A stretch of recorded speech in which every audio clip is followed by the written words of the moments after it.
देखो बेटा, हम लोग चैप्टर पढ़ रहे थे, कौन सा चैप्टर में चल रहा था? नाभिकीय ऊर्जा है। नाभिकीय ऊर्जा में 2 टॉपिक हमने आपको पढ़ा दिए थे। ठीक, आज का जो हमारा टॉपिक है, इससे पहले वाला टॉपिक हमने आपको कौन सा पढ़ाया था? हमने पढ़ाया था युग्म उत्पादन और युग्म विनाश। ठीक, उसमें आपको बताया था युग्म उत्पादन और युग्म विनाश में कि अगर कोनो गामा किरणें या गामा फोटान जो है वो जा करके किसी भी भारी पदार्थ से टकराएंगे, तो गामा फोटान जब टकराते हैं तो भारी पदार्थ जैसे टकराएंगे तो क्या होगा? भारी पदार्थ का जो नाभिक होगा, भारी पदार्थ में परमाणु होंगे, परमाणु का नाभिक होगा और नाभिक उसको क्या कर लेता है? अवशोषित कर लेता है। अवशोषित करने के बाद द्वि कण जो है उत्सर्जित करता है। खास प्रक्रिया के तहत 2 कणों को अवशोषित करता है, उत्सर्जित करता है। उन 2 हम कणों को क्या कहते हैं? इलेक्ट्रॉन और पॉजिट्रॉन। क्या कहते हैं? इलेक्ट्रॉन और पॉजिट्रॉन। ये जो पूरी प्रक्रिया होती है, इसी प्रक्रिया को हम युग्म उत्पादन कहते हैं। जबकि जब वही केवल गामा फोटान युग्म उत्पादन की प्रक्रिया कर सकते हैं जिनके पास 1.02 मिलियन इलेक्ट्रॉन वोल्ट की ऊर्जा हो। इससे कम वाला जो गामा फोटान है, अगर वो आ रहा हो, टकरा रहा है, तो वो युग्म उत्पादन की प्रक्रिया को संभव नहीं बना सकता है। ठीक, इसके अलावा यदि एक इलेक्ट्रॉन और एक पॉजिट्रॉन मिलेंगे तो मिलने के पश्चात द्वि गामा किरण फोटान जो है वो उत्पन्न होते हैं, है ना, और ये अपने प्रभाव को समाप्त कर लेते हैं। इसे हम क्या कहते हैं? युग्म विनाश। ये तो हमने आपको पढ़ा दिया था। आज का हमारा जो टॉपिक है मेन है वो है नाभिक की द्रव्यमान क्षति तथा बंधन ऊर्जा। ठीक, अंग्रेजी में mass defect and binding energy of nucleus. ठीक, बाइंडिंग एनर्जी क्या कहते हैं? बंधन ऊर्जा को। मास डिफेक्ट माने होती है कमी, तो द्रव्यमान कमी या द्रव्यमान क्षति। ठीक, तो ये हम समझेंगे ये है क्या, पहले समझते हैं, आपको बताते हैं थोड़ा सा। देखिए होता क्या है, ये आपको बताया जाता है कि जैसे मान लो हमें पता है कि ये परमाणु है हमारा, ध्यान समझना चीज़ों को है, ये परमाणु है। अब परमाणु के अंदर आपको पता है ये क्या होता है बच्चा? नाभिक। और नाभिक में 2 लोग रहते हैं, या फिर हम कह दें एक शब्द में अगर कहें तो नाभिक के अंदर न्यूक्लियन रहते हैं। कौन रहते हैं? न्यूक्लियन जैसे बोलेंगे तुरंत समझ जाओगे, प्रोटॉन और न्यूट्रॉन 2 लोग रहते हैं। बात समझ पा रहे हो कि नहीं? अब थोड़ा समझाने वाला आपको यहाँ पे समझिए थोड़ा सा बच्चा, कि मान लो किसी तरीके से आप कल्पना कीजिए कि एक प्रोटॉन है और एक न्यूट्रॉन है। ऐसे समझा रहे हैं आपको, समझने का प्रयास कीजिए। एक प्रोटॉन है और एक न्यूट्रॉन है, ये दोनों का वजन 2 है। ठीक, वजन जो होता है वो तो हम आपको नहीं एग्जैक्ट नहीं बता रहे। मान लेते हैं जो प्रोटॉन का वजन है वो कितना है? 1 ग्राम, हम मान लेते हैं ये। ठीक, और न्यूट्रॉन का जो वजन है वो मान लेते हैं वो भी 1 ग्राम है। कितना है? 1 ग्राम। तो दोनों को, प्रोटॉन और न्यूट्रॉन दोनों को जब मिलाएंगे तो क्या बन जाएंगे? न्यूक्लियन। क्या बन जाएंगे? न्यूक्लियन। तो इन दोनों को मिला देंगे तो न्यूक्लियन बन जाएंगे। प्रोटॉन प्लस न्यूट्रॉन, इन दोनों का वजन जब निकालोगे तो कितना हो जाएगा? 2 ग्राम हो जाएगा कि नहीं? लेकिन थोड़ा सा और समझिए आप कि एक प्रोटॉन और एक न्यूट्रॉन आकर के जैसे ही ये पास आएंगे, आने के बाद जैसे ही ये नाभिक में प्रवेश करेंगे, ठीक, हम ये मान लेते हैं नाभिक का निर्माण करेंगे। ऐसा मान लो एक प्रोटॉन और एक न्यूट्रॉन मिल करके जब नाभिक का निर्माण करते हैं तो भैया मान लो ये अलग अलग प्रोटॉन और न्यूट्रॉन का द्रव्यमान जब हमने तौला तो वो रहा है 2 ग्राम। लेकिन जब ये नाभिक के अंदर चले गए और नाभिक का निर्माण यही प्रोटॉन और न्यूट्रॉन कर रहे हैं, बात समझ पा रहे हो कि नहीं? तब भी नाभिक का जो द्रव्यमान होना चाहिए, नाभिक का द्रव्यमान, क्योंकि नाभिक का जो द्रव्यमान है बच्चा वो प्रोटॉन या न्यूट्रॉन के कारण ही तो होगा, क्योंकि उसके अंदर प्रोटॉन और न्यूट्रॉन ही है। नहीं, बात समझ पा रहे हो? आइए समझ लो कि अलग अलग प्रोटॉन और न्यूट्रॉन का जितना द्रव्यमान है ये दोनों जाकर के एक डब्बा में पैक हुई गए। ठीक, और डब्बा के कोनो द्रव्यमान ना, यही मान लो है, एक कोनो द्रव्यमान ना है। तो डब्बा कौन है? नाभिक। डब्बा कौन है? नाभिक। ये कौन है? नाभिक। तो हमने आपको क्या बताया, ध्यान समझना। हमने क्या बताया?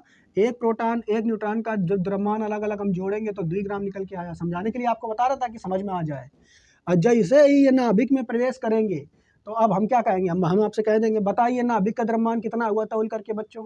तो तुम कहोगे अम्मा कितना हुई है? जितना प्रोटॉन और न्यूट्रॉन का द्रव्यमान है उतना नाभिक का द्रव्यमान हुई है। तो तुम कहोगे कि नाभिक का द्रव्यमान भी होगा 2 ग्राम। ठीक, कुछ बच्चे एक्स्ट्रा टैलेंटेड हो गए, थोड़ा दिमाग लगाएं कि अच्छा नाभिक के अंदर प्रोटॉन न्यूट्रॉन गए हैं और नाभिकों के थोड़ा बहुत द्रव्यमान हुई है, तो पक्का भाई जी ये हुई है कि 2 ग्राम तो इनके अलग अलग वजन रहा है। बात समझ पा रहे हैं? जोड़ी तो 2 ग्राम वजन निकल के आओ, लेकिन जब नाभिक के अंदर प्रवेश कर जाएंगे तब इनके जो द्रव्यमान हुई है वो 2 ग्राम से ज़्यादा हुई है। बताओ, इसको भी तो दिमाग लगाया हुई है कि नहीं? आइए समझ लो कि मान लो 2 पेन है, आपने कहा यो 1 ग्राम के है, यो 1 ग्राम के है। हमने कहा दोनों का बताओ वजन कितना हुआ? तुम कहियो 2 ग्राम है।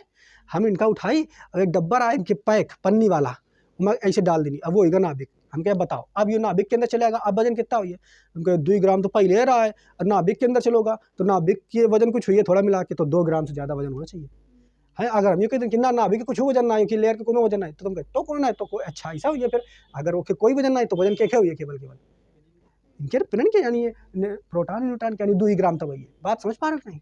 लेकिन होता असली में क्या है, असली में क्या होता है कि देखो, जब कभी प्रोटॉन और न्यूट्रॉन के वजन को संयुक्त रूप से जोड़ा जाता है, जितना वजन आता है, और जब वही प्रोटॉन और न्यूट्रॉन नाभिक में चले जाते हैं, तब उस नाभिक का वजन जैसे तौलोगे तो नाभिक का वजन इस प्रोटॉन और न्यूट्रॉन के वजन से कम हो जाता है।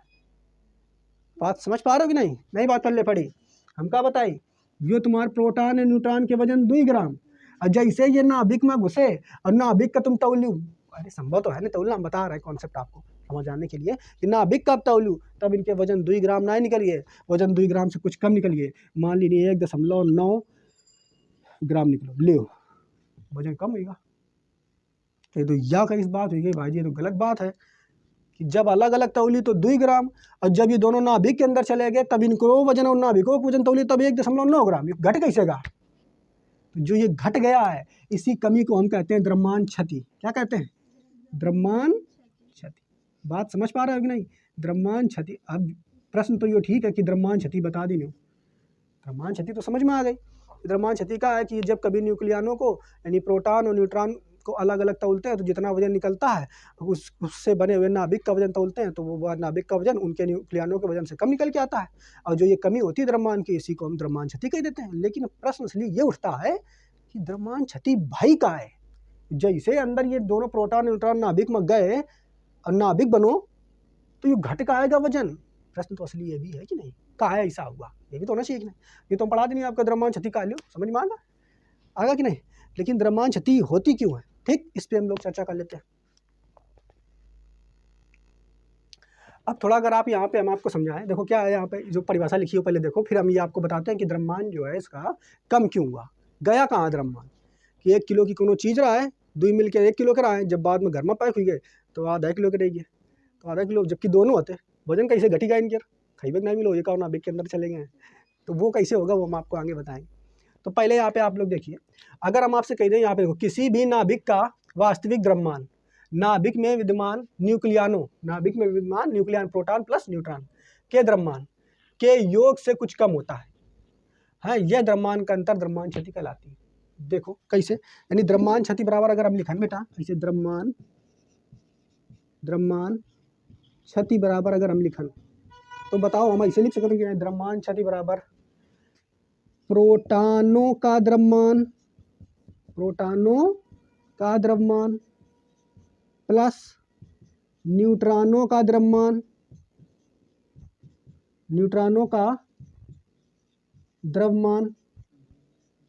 ठीक।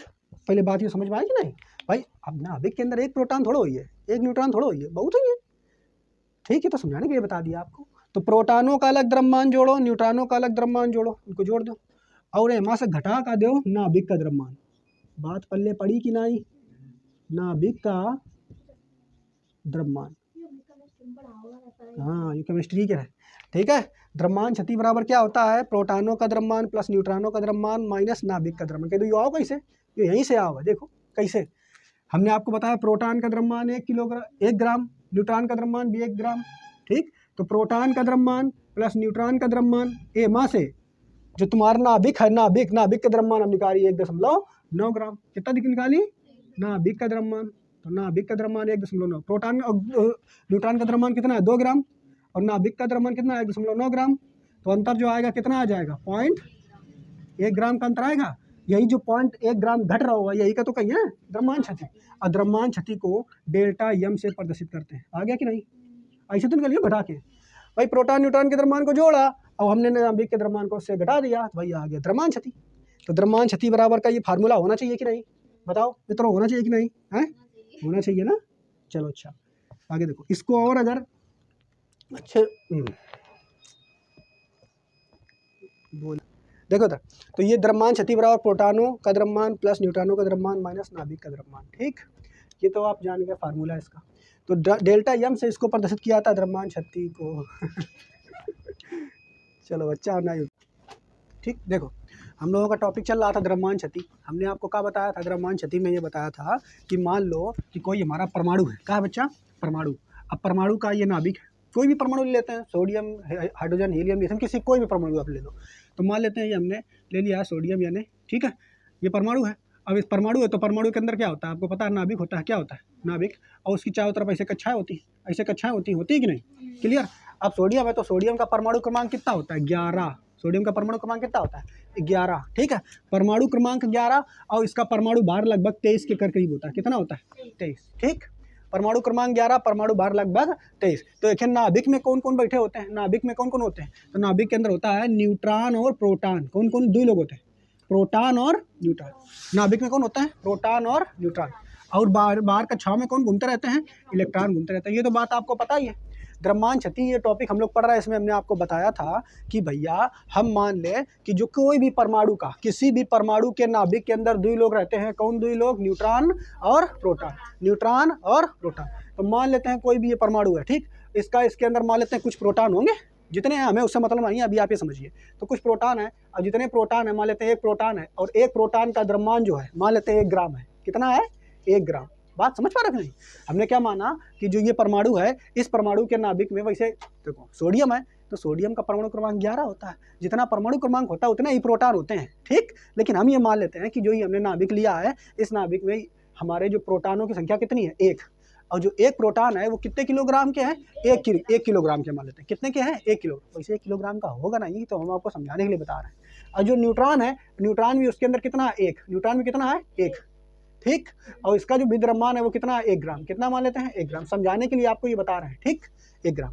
तो हमने आपको क्या बताया कि एक प्रोटॉन है और एक न्यूट्रॉन है, दोनों का अलग अलग द्रव्यमान कितना है? 1 ग्राम। कितना है? 1 ग्राम। लेकिन जैसे ही उनका उठा के नाभिक के अंदर तुम पैक करियो, के अंदर पैक करियो, नाभिक के अंदर जब तुम पैक करियो, तो जब पैक करियो तो मान लो यही समझ लो दो चीज़ें, दो जने हैं, एक 1 ग्राम की है, दूसरी भी 1 ग्राम की है। तो हमने कहा दोनों का द्रव्यमान बताओ कितना हुआ? तो तुम कहियो 1 ग्राम कहियो, 1 ग्राम कहियो, दोनों का द्रव्यमान कितना हुआ? 2 ग्राम। बताओ भाई, होगा कि नहीं 2 ग्राम? जैसे प्रोटॉन ही हो गया, न्यूट्रॉन, दोनों का द्रव्यमान कितना होगा? 2 ग्राम। लेकिन अब हमने कहा इन दोनों गेंदों को उठा के एक डब्बा में धर दो। अब डब्बा कौन है? नाभिक। डब्बा कौन है? नाभिक में धर दो। अब हम आपसे कहते हैं बताओ अब ये नाभिक के द्रव्यमान बताओ कितना हुई है? तुम का दिमाग लगे? 2 ग्राम तो पहले रहा है, अब डब्बा के अंदर डाली है तो अब तौल में तो 2 ग्राम से ज़्यादा हुई कि ना? हुई कि ना? लेकिन होता क्या है कि जब कभी हम दो अलग अलग प्रोटॉन और न्यूट्रॉनों के द्रव्यमान को नापते हैं, तो जितना द्रव्यमान निकल के आता है उससे कम द्रव्यमान रह जाता है उसके नाभिक का। मेरी बात समझ पा रहे कि नहीं? यानी का मतलब समझ में आओ कि अगर यही दोनों प्रोटॉन न्यूट्रॉन को उठा के हम नाभिक में डाल देवे और फिर एक नाभिक के तौलिए की कितने ग्राम का है, तो नाभिक 2 ग्राम के ना ही, नाभिक है 2 ग्राम से कम, 1.5 ग्राम। अरे यूँ कैसे होगा? दोनों लोग वही रहे उनका उठा के डब्बा में भर देनी, तो उनके द्रव्यमान घट कैसेगा?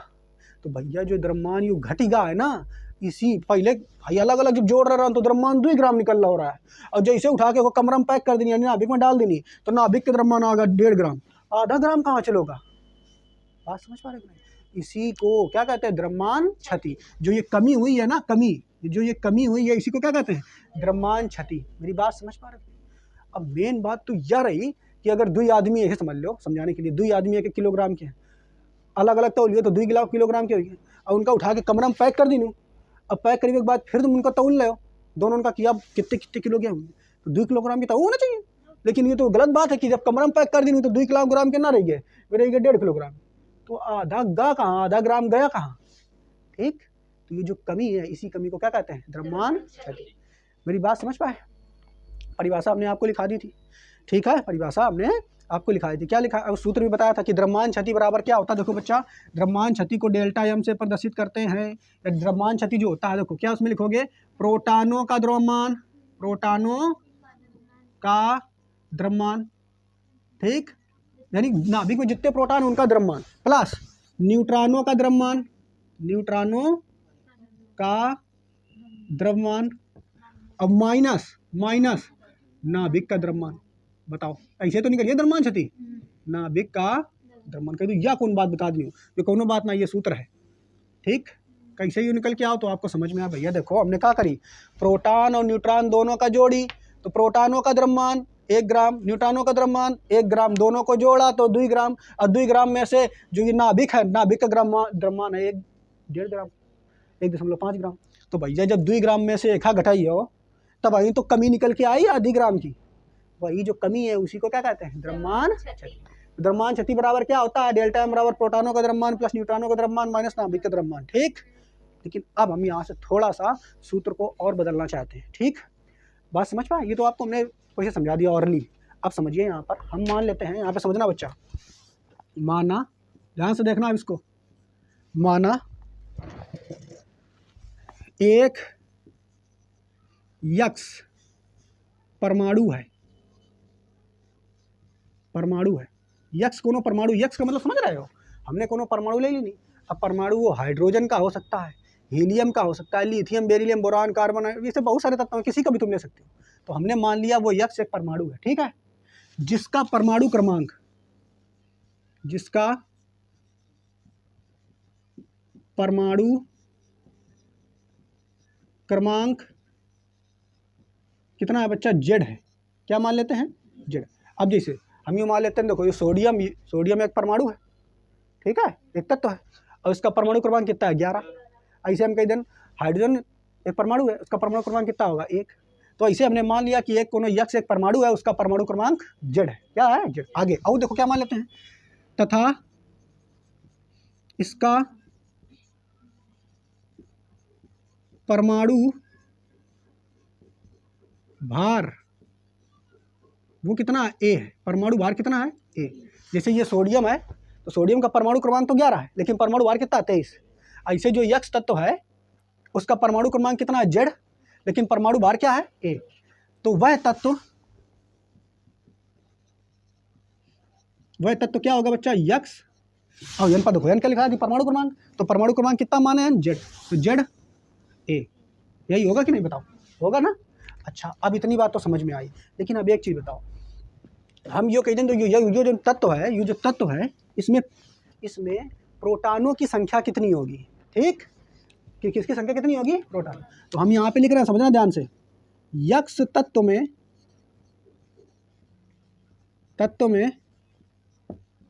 प्रोटॉनों की संख्या, तो बच्चा आपका पता हो ये कि कोई भी तत्व में हम कई दिन प्रोटॉनों की संख्या कितनी होती है, तो उस तत्व का जितना परमाणु क्रमांक होता है, परमाणु क्रमांक जितना होगा उतने ही उसके अंदर प्रोटॉन होंगे। जैसे हम कई दिन सोडियम में कितने प्रोटॉन, तुम्हें पता है इसका परमाणु क्रमांक 11, तो प्रोटॉनों की संख्या भी 11। तो भैया हमने कहा यक्स जो तत्व है इसमें प्रोटॉनों की संख्या कितनी होगी, तो तुम्हें पता है इसका परमाणु क्रमांक जेड, तो प्रोटॉनों की संख्या भी जेड। तो भैया हमें प्रोटॉनों की संख्या कितनी होगी, जेड। बच्चा बात समझ पाए। लेकिन हम यो कह दें कि जो यक्स तत्व है, यक्स तत्व में न्यूट्रॉनों की संख्या कितनी होगी, न्यूट्रॉनों की संख्या कितनी होगी। तो बच्चा तुम न्यूट्रॉनों की संख्या कैसे निकाला, तो देखो ध्यान समझना, हम कह दें ये सोडियम है, तो सोडियम का परमाणु क्रमांक 11, प्रोटॉनों की संख्या भी 11। अब परमाणु भार 23, परमाणु भार 23 या परमाणु द्रव्यमान 23। तो अगर न्यूट्रॉन निकालना है तो नाभिक के अंदर न्यूट्रॉन कैसे निकलेंगे, परमाणु भार में से परमाणु क्रमांक को घटा देंगे। नहीं बात समझ पाए, ठीक है, बात नहीं पल्ले पड़ी।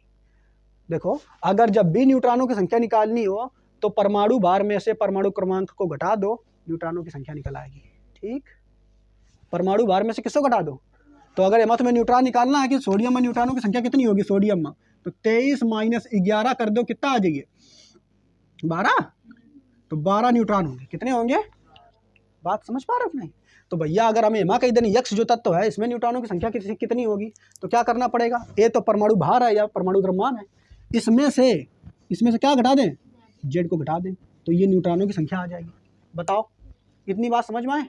अच्छा, आगे एक और पॉइंट हम मान लेते हैं, फिर एक पॉइंट हम मानते हैं, माना प्रोटॉनों का द्रव्यमान, प्रोटॉनों, एक प्रोटॉन का द्रव्यमान हम ये मान लेते हैं, माना, ऐसे लिखो यहाँ समझना, माना एक प्रोटॉन का द्रव्यमान, ठीक है। हम मान लेंगे एक प्रोटॉन का द्रव्यमान, यानी एक प्रोटॉन कितना भारी है, ठीक। तो प्रोटॉनों का जो द्रव्यमान हमने एक प्रोटॉन का द्रव्यमान माना है। अब प्रोटॉन है कितने टोटल, जेड है। और हम एक प्रोटॉन का द्रव्यमान मान लेते हैं यम, कितना मान लेते हैं, यम, स्मॉल यम। लेकिन यम के साथ साथ हम यहाँ पे छोटा सा पी भी लिख देते हैं, P for proton, M P, ठीक। हम मान लेंगे एक प्रोटॉन का द्रव्यमान कितना, एम पी। भाई द्रव्यमान का मतलब 1 ग्राम का होगा, ये बहुत छोटा होगा, 1 से छोटा होगा, 1 ग्राम का होगा, है। तो वो ग्राम राम नाम मान के हम वैल्यू में मान लिया है एम पी, कितना मान लिया है, एम पी। फिर आगे वो मान लेते हैं एक न्यूट्रॉन का द्रव्यमान, एक न्यूट्रॉन का द्रव्यमान। तो न्यूट्रॉन है बच्चा, तो द्रव्यमान को तो यम मानेंगे, तो यम तो ले लिया द्रव्यमान, लेकिन है कौन, न्यूट्रॉन अपनी, तो न्यूट्रॉन के लिए यहाँ पे यम नहीं लिखना पड़ेगा, लिखना पड़ेगा। तो एक न्यूट्रॉन का द्रव्यमान जो है हम ले लिया यम एन, कितना ले लिया, बात समझ पाए आता है। अच्छा आगे और देखो बच्चा, और का देख लेते हैं। ये तो एक प्रोटॉन का द्रव्यमान हो गया, ये एक न्यूट्रॉन का द्रव्यमान हो गया। लेकिन बच्चा बचाओ, ये तुम्हारा जो तत्व है, एक है नाभिक भी तो है, जैसे ये तुम्हारा तत्व रहा है सोडियम, तो एक भी नाभिक रहा है। ऐसे ये तुम्हारा जो तत्व है यक्स कौनो भी हो, एक भी तो नाभिक हुई है। तो मान लिया कि नाभिक का द्रव्यमान, ठीक है, क्या माना तत्व यक्स के, ध्यान समझना, नाभिक का द्रव्यमान, ठीक है। तो नाभिक का द्रव्यमान जो हम ले लेते हैं, कितना लेते हैं, यम। नाभिक को अंग्रेजी में क्या कहते हैं, यम यन ले लेंगे, कैपिटल एन लेते हैं, ठीक है। कितना लेते हैं, न्यूक्लियस वो भी होता है, तो यन ले लेते हैं, ठीक, कैपिटल एन, यम कैपिटल, ये नाभिक का द्रव्यमान है, ठीक है। बात समझ पा रहे हो कि नहीं। अब हम इसी फार्मूले से हम इसका बीजगणितीय फार्मूला निकालेंगे। कैसे, देखो समझना। तो डेल्टा एम क्या है, द्रव्यमान क्षति। डेल्टा एम बच्चा क्या है, द्रव्यमान क्षति। डेल्टा एम क्या है, द्रव्यमान क्षति। तो डेल्टा एम बराबर, देखो ये तुम्हारा तत्व रहा है, कौन रहा है, तत्व रहा है यक्स रहा है। इसमें टोटल प्रोटॉनों का द्रव्यमान क्या निकालना, टोटल प्रोटॉनों का द्रव्यमान। तो बच्चा पहले ध्यान समझना, एक प्रोटॉन का द्रव्यमान है इतना, एक प्रोटॉन का द्रव्यमान है इतना, लेकिन प्रोटॉन है कितने इसके अंदर, कितने, देखो जेड। नहीं बात समझ पाए, देखो जैसे हम कही दिन, एक प्रोटॉन का द्रव्यमान है 1 किलोग्राम, एक प्रोटॉन का द्रव्यमान 1 किलोग्राम। तो तुम यो बताओ 10 प्रोटॉन का कितना किलोग्राम द्रव्यमान हुई है, तो 10 गुणा 1 यानी 10 किलोग्राम। ऐसे तो करा था। ऐसे एन पर सिस्टम है बेटा कि जो तुम्हारी यक्स तत्व है, इस यक्स तत्व के एक प्रोटॉन का द्रव्यमान इतना है, लेकिन प्रोटॉन कितने हैं, जेड। तो टोटल जेड प्रोटॉनों का द्रव्यमान कितना होगा, जेड इंटू एम पी, ये कि नहीं, बात समझ पा रहे हो नहीं। तो कुल जितने सबरे प्रोटॉन है सबका द्रव्यमान क्या हुई है यहाँ पर, जेड इंटू एम पी। बताओ भाई हुई क्या ना, बात समझ पा रहे हो नहीं। अब फिर यहाँ पे देखो यू क्या लिखा है, एक न्यूट्रॉन का द्रव्यमान यम एन। तो एक न्यूट्रॉन का द्रव्यमान यम एन है, लेकिन टोटल न्यूट्रॉन कितने हैं, ए माइनस जेड। तो ए माइनस जेड न्यूट्रॉनों का द्रव्यमान कितना होगा, बताओ बच्चा, A minus Z into M small N, ठीक। यानी यू निकल के जो आओ, ये देख रहे हो ना, यू का आई और यू का आई, यू निकल के आओ बच्चे गुणा, ये निकल के आया है, ये टोटल प्रोटॉनों का द्रव्यमान और ये टोटल न्यूट्रॉनों का द्रव्यमान। बताओ वही तो है कि नहीं, हमने गणित के रूप में लिख लिया इसको, बस और कुछ नहीं है। तो देखो जैसे यहाँ लिखो प्रोटॉनों का द्रव्यमान, तो टोटल प्रोटॉनों का द्रव्यमान एक है, टोटल प्रोटॉनों का द्रव्यमान कितना है, इतना, हुई कि ना। तो भैया हम यहाँ से निकालेंगे तो टोटल प्रोटॉनों का द्रव्यमान कितना है, जेड और यम और पी, ठीक, प्लस टोटल न्यूट्रॉनों का द्रव्यमान। तो भैया टोटल न्यूट्रॉनों का द्रव्यमान फार्मूला हमारा है कि नहीं। तो टोटल न्यूट्रॉन कितने हैं, ए माइनस जेड और यम स्मॉल एन, ठीक। फिर यहाँ तक समझ पाए। ये तो देखो टोटल प्रोटॉनों का द्रव्यमान यू गणित के रूप में होगा, टोटल न्यूट्रॉनों का द्रव्यमान यू गणित के रूप में होगा। अब एकहा कर दो ब्रैकेट में बंद, अब माइनस नाभिक का द्रव्यमान। तो नाभिक तो एक क्या हुई कि ना, नाभिक तो तमाम थोड़ा हुई है। तो नाभिक का द्रव्यमान कितना माने हो, यम कैपिटल एन, यम, बात समझ पाए।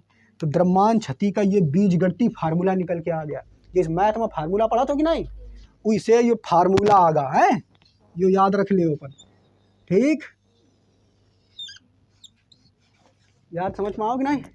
फार्मूला मेन जो है यो होती, द्रव्यमान क्षति बराबर प्रोटॉनों का द्रव्यमान प्लस न्यूट्रॉनों का द्रव्यमान माइनस नाभिक का द्रव्यमान। लेकिन जब इसको गणित के रूप में, बीजगणितीय रूप में दिखाएंगे तो डेल्टा एम बराबर capital Z M P plus A minus Z M N minus M N.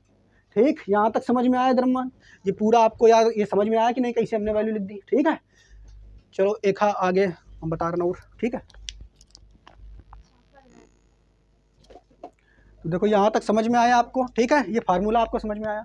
अब एक चीज़ देखो, जो द्रव्यमान क्षति है भाई कैसे, यू पहले समझें कि होत का है द्रव्यमान क्षति। आई समझो कि तुम मान लो एक गेंद 1 किलोग्राम की, दूसरी गेंद 1 किलोग्राम की, दोनों का देखिए 1 किलोग्राम किया 1 किलोग्राम किया। और छोट बच्चा हो, ये बच्चा से उसे पूछिए, बच्चा यह वाली गेंद जो है नर्सरी में पड़ा थी, वो कैसे बताओ क्या थी, या 1 किलोग्राम की या 1 किलोग्राम की, बताओ इनका जोड़ी में तो कितने किलोग्राम की? तो वो बता, बच्चा बताइए 2 किलोग्राम की मास्टर साहब।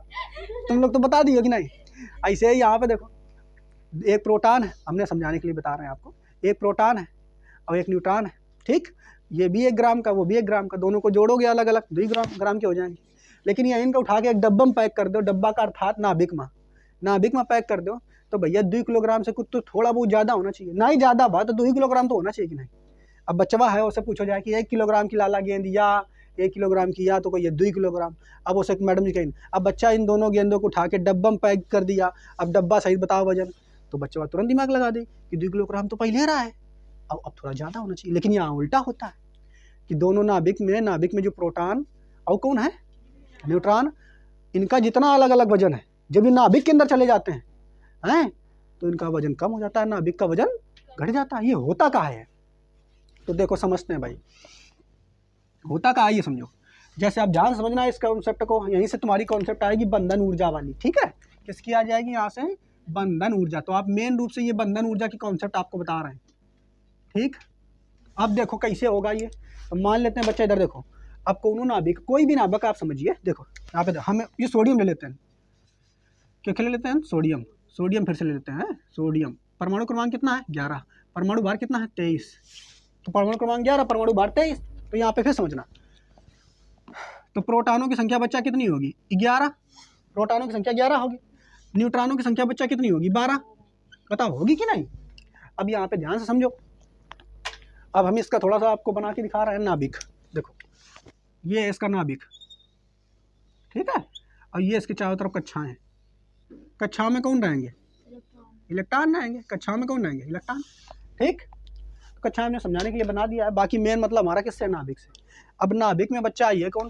तो 11 ठो प्रोटॉन आई है। कितने आई हैं? 11। तो 11 प्रोटॉन इन पर आई हैं, पी पी पी पी ऐसे। ठीक, आएंगे कि नहीं? बात समझ रहे हो कि नहीं? अब 11 था ये प्रोटॉन, जो इनका वजन हुई है, मान लेते हैं 11 किलो हुई है, 11 किलो हुई है नहीं, लेकिन हम आपको समझाने के लिए बता रहे हैं। ठीक है, 11 किलो होगा। और ये जो न्यूट्रॉन है इनका भी वजन हम मान लेते हैं 12 किलो होगा। ठीक, टोटल जोड़ी हो तो कितना आ जाइए? 23 किलो आ जाए कि नहीं?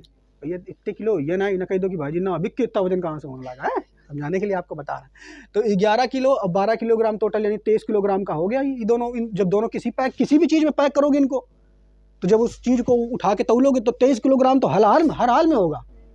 तो भैया इन दोनों का जब तुम नाभिक में पैक कर देनी और नाभिक का तौलियो कि भैया आप देखो ये कितने किलोग्राम के, तो 23 से ज़्यादा तो होना ही चाहिए, या ना ही 23 से ज़्यादा है तो 23 तो होना चाहिए हर हाल में। लेकिन जब तुम तौलियो जाके खा, ये कौन घुसे हैं? न्यूट्रॉन घुसे हैं। देखो न्यूट्रॉन, ठीक है, ये सब अंदर घुस गए। 23 ठो। कितने किलोग्राम के होना चाहिए नाभिक? 23। कितना होना चाहिए? 23।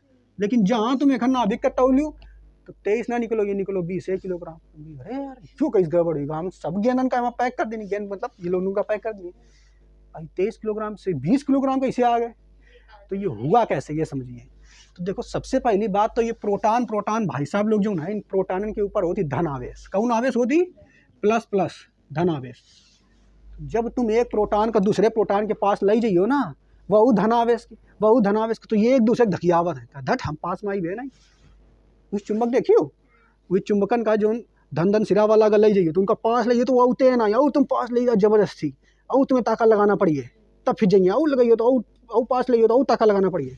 ऐसे भैया ये प्रोटॉन का तुम इतनी कम जगह में ले जा रहे हो कि ये दोनों अंदर आना ही नहीं चाहते। ये क्या कहते हैं कि प्रोटॉन है धकिया हमारे पास ना लावे बिल्कुल, लेकिन तुम जबरदस्ती उसका नाभिक में पैक कर रहे हो, प्रोटॉन का नाभिक में पैक कर। अब भैया अगर पैक कर रहे हो तो तुम्हें इनका बांधे रखिए खातिर, बात समझ पा रहे हो कि ये बाहर ना निकल जाए, क्योंकि एक दूसरे ढकिया ये एक दूसरे का देखिए ये, तो तुम्हें इनका बांधे रखिए खातिर एकदम कि इनका कोनो पकड़ के बांध ले, कोनो ना कोनो ऊर्जा चाहिए कि नहीं बात समझ पाए।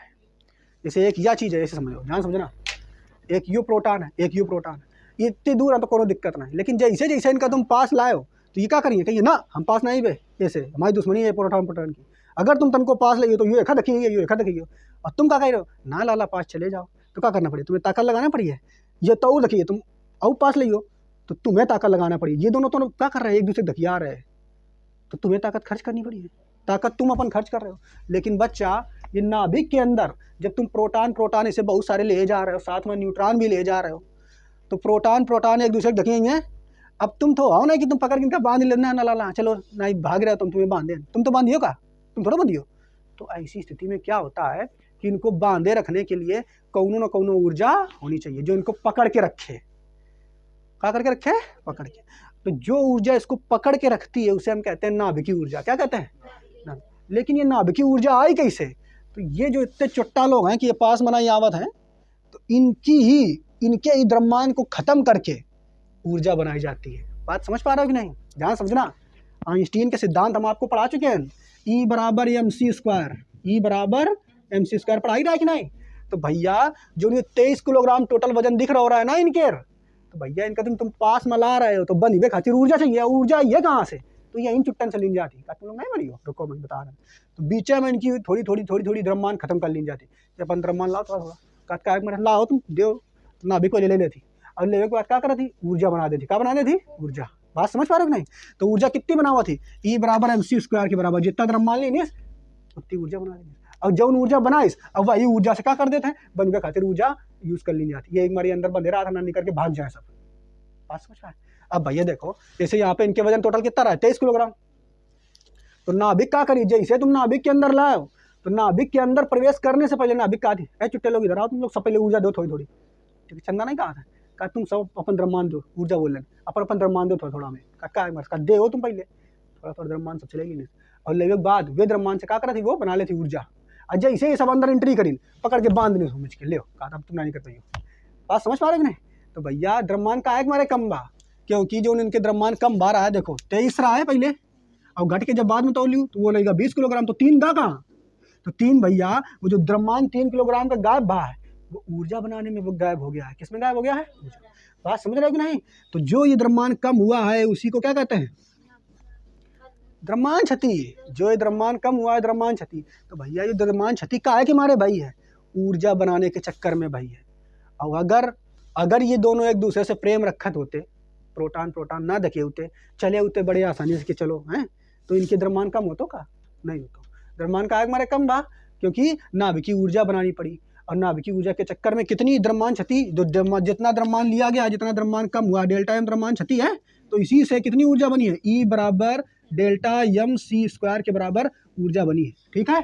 और यही ऊर्जा क्या करती है, इनको बांध कर रखती है। क्या करती है, बांध करके रखती है। मेरी बात समझ पाए। तो भैया जो ऊर्जा इनको बांध करके रखी हुई है, वही ऊर्जा क्या होगी, बंधन ऊर्जा। बात समझ पा रहे हो कि नहीं। तो किसी भी नाभिक के अंदर प्रोटॉनों तथा न्यूट्रॉनों को बांध करके रखने वाली ऊर्जा को क्या कहते हैं, बंधन ऊर्जा। लेकिन इसकी परिभाषा आपको ऐसे नहीं लिखनी, बंधन ऊर्जा की। कहीं तो बंधन ऊर्जा की परिभाषा ऐसे नहीं लिखनी, तो कैसे लिखनी है, तो एक ही परिभाषा कैसे लिखना है। देखो बताना आपको कि किसी भी नाभिक के अंदर उपस्थित न्यूक्लियनों, आपके तो न्यूक्लियन कौन आगा, अंदर गया तो प्रोटॉन न्यूट्रॉन, तो न्यूक्लियन, इनको प्रोटॉन और न्यूट्रॉन को साथ में जब लाओगे तो इसे क्या कहते हैं, न्यूक्लियन। तो किसी भी नाभिक के अंदर उपस्थित न्यूक्लियनों को बिल्कुल अलग करने में, इतना अलग कर दो कि अनंत दूरी तक अलग अलग हो जाए। बात समझ पा रहे हो नहीं। किसी भी नाभिक के अंदर उपस्थित न्यूक्लियनों को बिल्कुल अलग अलग करने में जितनी ऊर्जा तुम्हारी खर्च हुई है या लगानी पड़ी है, उसी को बंधन ऊर्जा कहते हैं। बात समझ पा रहे हो। अब कहीं तो यह कौन बात आई, अरे लाला देखो, जितनी ऊर्जा से बंधे रहा है, उतनी ऊर्जा तुम अपनी तरफ से लगा के अलग कर दो, नहीं बात समझ पाए, तो अलग हो जाएगी नहीं, तो वही ऊर्जा को बंधन ऊर्जा कहते हैं, ठीक है। तो किसी भी नाभिक में उपस्थित न्यूक्लियनों को किसी भी नाभिक में उपस्थित न्यूक्लियनों को अलग अलग करने के लिए जितनी न्यूनतम ऊर्जा की आवश्यकता होती है उसी को हम बंधन ऊर्जा। आई समझ में परिभाषा की नहीं? बिल्कुल समझ में आई कि नहीं? अच्छा, अब एक चीज और समझो। तो ये परिभाषा हमने आपको उस दिन लिखा दी थी, शायद आपको याद होगी, है ना? ठीक है, एक चीज देखो, लेकिन बंधन ऊर्जा को हम नापते काहे में है? प्रति न्यूक्लियन बंधन ऊर्जा। काहे में नापते हैं? प्रति न्यूक्लियन बंधन ऊर्जा। ठीक है, बंधन ऊर्जा काहे में नापते हैं? प्रति न्यूक्लियन बंधन ऊर्जा। अब कही दो प्रति न्यूक्लियन बंधन ऊर्जा क्या है, तो ध्यान से समझना। जैसे ये देखो, एक ये तुम्हारा प्रोटॉन है और एक तुम्हारी ये न्यूट्रॉन है, ये दोनों नाभिक में रहा है। ठीक, नाभिक में दोनों बंधे हैं, दोनों नाभिक में बंधे हैं। ठीक, ये एक प्रोटॉन है एक न्यूट्रॉन है, दोनों नाभिक में बंधे हैं। अब तुम चाहत का कि इनका अलग कर दें तोड़ के, तो अलग का मारे हुई है पहले बंधी हुए खातिर कौन बांधे का? बंधन ऊर्जा बांधे। लेकिन हमें इनका अलग करना है, तो जितनी ऊर्जा से बंधे हैं बस उतनी ही ऊर्जा तुम लगा दो, ये तुरंत अलग हो जाएंगे कि नहीं? अगर टन को ज़्यादा लगा देनी तो बिल्कुल अलग हो जाएंगे। तो भैया, तो ये यू प्रोटॉन है कि न्यूट्रॉन है, इन दोनों को तुम्हें अलग करना है। तो दोनों को जैसे तुम अलग करियो, तो मान लेने कि इनका अलग करियो में तुम्हारी ऊर्जा खर्च हुई गई 2 मिलियन इलेक्ट्रॉन वोल्ट। कितनी खत्म हो गई? 2 मिलियन इलेक्ट्रॉन वोल्ट। तो भैया दोनों को अलग करने में कितने मिलियन इलेक्ट्रॉन वोल्ट ऊर्जा खत्म हुई? 2। तो भैया यह बंधन ऊर्जा हुई कि नहीं? लेकिन ये जो 2 मिलियन इलेक्ट्रॉन वोल्ट है, या इन दोनों को अलग करने में जो लगी हुई बंधन ऊर्जा है वो है। लेकिन हम कहते हैं प्रति न्यूक्लियन बंधन ऊर्जा कितनी होगी? तो भैया 2 लोगों को अलग करने में 2 मिलियन इलेक्ट्रॉन वोल्ट अलग हुई है, तो एक केस में कितनी आई हुई है? एक। तो हम इसी में आपको ये समझ में आ गया कि इसकी प्रति न्यूक्लियन बंधन ऊर्जा कितनी है? 1 मिलियन इलेक्ट्रॉन वोल्ट ना। ये बात पहले पढ़ी, मतलब 2 है, वो अलग करियो, तो दोनों का अलग करियो 2 मिलियन खत्म भाई। तो एक केस में कितनी पड़ी हुई है? 1 मिलियन इलेक्ट्रॉन वोल्ट। तो प्रति न्यूक्लियन बंधन ऊर्जा कितनी है?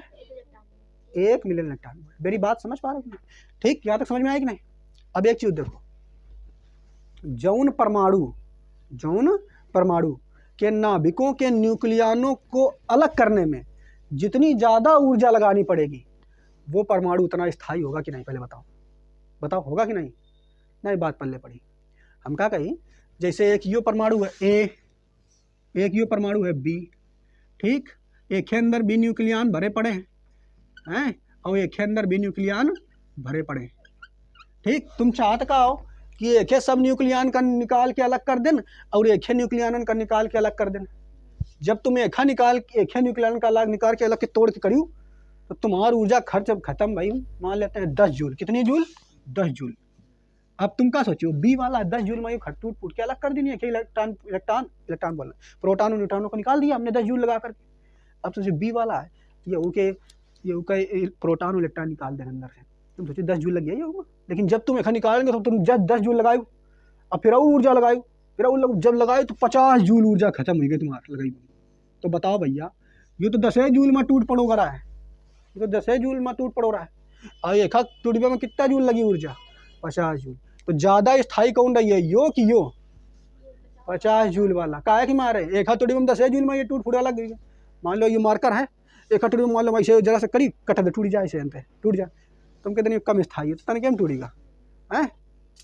और अगर एक दूसरा मार्कर है, एक टूटबे में तो कुल जोर लगाना पड़े, वैसे बहुत तेज, बहुत मजबूत है, ज़्यादा स्थायी है। ऐसे सिस्टम यहूँ में है कि एक टूटबे में 10 जूल खत्म हो गई, 10 जूल में टूट फूटेगा तो ये ज़्यादा स्थायी, और एक टूटबे में ज़्यादा ऊर्जा लगी तो ये ज़्यादा स्थायी, जो कम स्थायी हो ज़्यादा स्थायी। उल्टा बोल देना मैं, एक हाथ कम ऊर्जा में ये टूटेगा तो ये कम स्थायी, ज़्यादा स्थायी। बात समझ पा रहे हैं? एक ही बंधन ऊर्जा कितनी? 10 जूल। एक ही बंधन ऊर्जा कितनी? 50 जूल। तो जौने परमाणु की बंधन ऊर्जा जितनी ज्यादा, जौने परमाणु की बंधन ऊर्जा जितनी ज्यादा, या ये कह दें जौने परमाणु की प्रति न्यूक्लियन बंधन ऊर्जा जितनी ज्यादा, वो परमाणु उतना ज्यादा स्थायी होगा। अब परमाणु तो बहुत, hydrogen, helium, lithium, beryllium, boron, carbon, nitrogen, ऐसे लेकर के लगभग 107 तक से ऊपर हो गए हैं परमाणु हैं, ज्ञात किए जा रहे हैं, 118 तक लगभग हो चुके हैं। तो सबकी बंधन ऊर्जा अलग अलग होगी।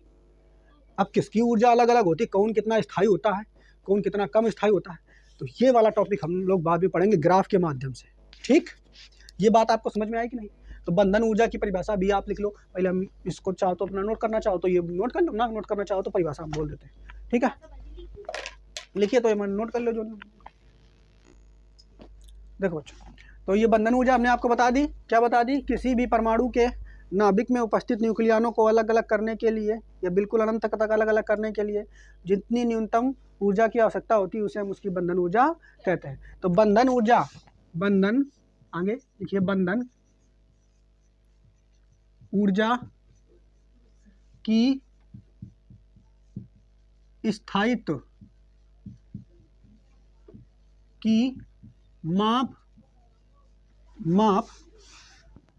प्रति न्यूक्लियन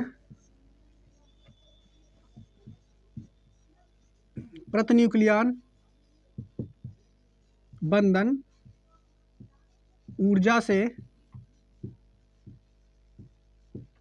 करते हैं। ठीक है, तो आपसे पूछ लिया उस किसी ने कि अगर बताइए कि नाभिक के स्थायित्व की माप हम किससे करते हैं, तो प्रति न्यूक्लियन बंधन ऊर्जा से करते हैं। कोई भी नाभिक की प्रति न्यूक्लियन बंधन ऊर्जा जितनी ज़्यादा होगी वो उतना स्थायी होगा। मेरी बात समझ पा रहे हो नहीं? अब कुछ हम उदाहरण आपको दे देते हैं। उदाहरण में क्या आपको दे देते हैं, जैसे कि तुम्हारा एक है ड्यूट्रॉन। कौन है बच्चा? ड्यूट्रॉन की प्रति न्यूक्लियन बंधन ऊर्जा। तो ड्यूट्रॉन की प्रति, ड्यूट्रॉन क्या होता है, देखो हाइड्रोजन जो है 1H1 और 1H2, ये 1H2 जो है इसका क्या है, इसको बोलते हैं समस्थानिक। क्या बोलते हैं? हाइड्रोजन का है कि ये समस्थानिक है ड्यूट्रॉन। हाइड्रोजन का क्या है ये? समस्थानिक। तो 1H2, ठीक, ये क्या है? हाइड्रोजन का समस्थानिक। अब बच्चा ध्यान समझिए, ये हाइड्रोजन का समस्थानिक होता है ड्यूट्रॉन, ध्यान समझना। ड्यूट्रॉन क्या है? हाइड्रोजन का समस्थानिक। 1H2 इसका मेन रूप से इसको प्रदर्शित किया जाता है। ठीक, अब हम आपसे क्या है कि बच्चा इसको परमाणु के रूप में दिखाओ। तो हम अगर दिखाएंगे तो ये तो इसका नाभिक हो गया, ये तो इसका नाभिक हो गया, और ये इसकी एक कक्षा हो गई। ये क्या होगा? इसकी कक्षा। तो इसका परमाणु क्रमांक कितना है? 1। परमाणु क्रमांक कितना है? 1। इसके पास प्रोटॉन कितने होंगे? एक ही प्रोटॉन होगा। प्रोटॉन कितना होगा? 1। न्यूट्रॉन भी कितना होगा? एक ही न्यूट्रॉन होगा बच्चा इसके पास, एक ही न्यूट्रॉन। मेरी बात समझ पा रहे हैं? यानी इसके पास प्रोटॉन की संख्या भी 1 है, न्यूट्रॉन की संख्या भी 1 है।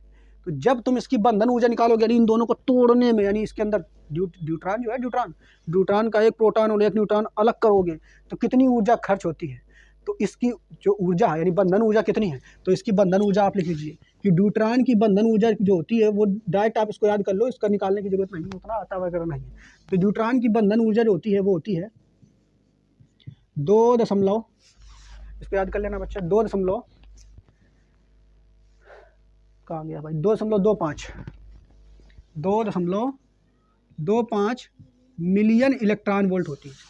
तो ड्यूट्रॉन जो है, ड्यूट्रॉन समझ में आ रहा है कि नहीं? ये तो ड्यूट्रॉन में एक प्रोटॉन और एक न्यूट्रॉन, उसको अलग करना है तो कितनी ऊर्जा खर्च होगी? 2.25 मिलियन इलेक्ट्रॉन वोल्ट। यानी बंधन ऊर्जा कितनी होती है? इतनी। लेकिन ये तो बंधन ऊर्जा हो गई। लेकिन हम यूँ कहीं ना, हमें ये बंधन ऊर्जा ना बताओ, हमें ये बताओ प्रति न्यूक्लियन बंधन ऊर्जा। तो भैया 2 लोग रहा है, 2 इनका अलग करीब में 2.25 मिलियन इलेक्ट्रॉन वोल्ट की ऊर्जा खत्म हुई। तो प्रति न्यूक्लियन बंधन ऊर्जा का निकालना है तो कैसे निकलेगी? तो 2 से भाग दे दो।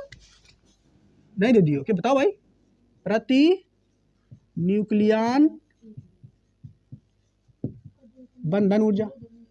तो बच्चा जब प्रति न्यूक्लियन बंधन ऊर्जा निकालियो तो एक देखो, ये तो दोनों की बंधन ऊर्जा इतनी है, लेकिन जब तुम्हें एक की निकालना है, एक की, तो क्या करना पड़ेगा? 2 से भाग देना पड़ेगा। 2.25 बटे 2 से भाग दियो तो 2 कम 2, 1 आगा, 2 कम 2, फिर कितना आगा? 2 दूनी 4। तो इतना आ जाए कि नहीं? अरे ठीक है, इतना लगभग कितना आ जाए? 1.12 मिलियन इलेक्ट्रॉन।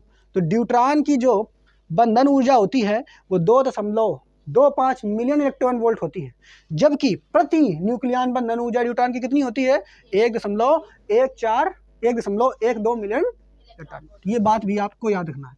लेकिन एक ड्यूट्रॉन के अलावा एक और होता है, एल्फा कण। कौन होता है बच्चा? एल्फा कण।